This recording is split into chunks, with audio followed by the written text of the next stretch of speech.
It's no longer enough to just look at telecom. What we're finding is that telecommunications is this factor that gives us the ability to catalyze new services, to create hope in the developing world, to create competitive advantage, to deliver education and healthcare in ways we've never been able to do before.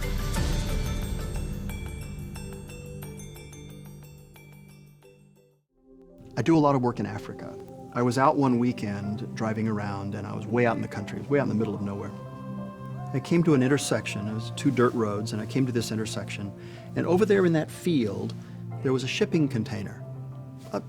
A shipping, you know, what you see in a port. And I kind of looked over, and a person walked out of it. And another person walked into it.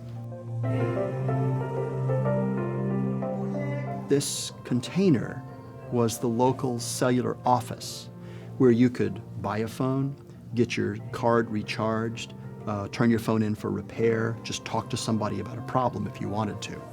If you hopped over the counter, there was a wall. Behind that wall was the local cellular switch that provided service for this area. And just outside the shipping container was a mast, a radio mast, that provided a wireless connection back to the nearest exchange or central office. When I talked to people at the local cellular company, what I learned was that they went to one of the big shipping companies on the coast, over at Durban, over on the east coast of South Africa. And they said, we need 500 or 600 of these containers, and we need you to put them in all of these locations. And we don't want to pay for them.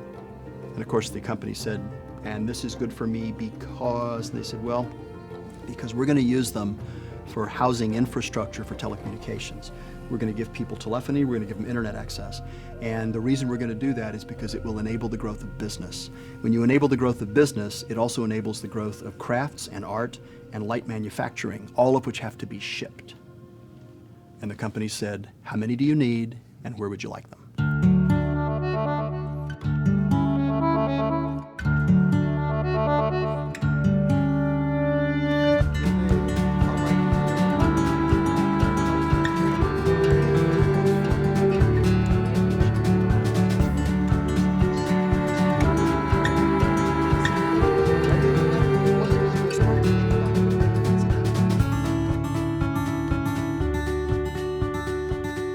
The developing world is where the growth is going to occur.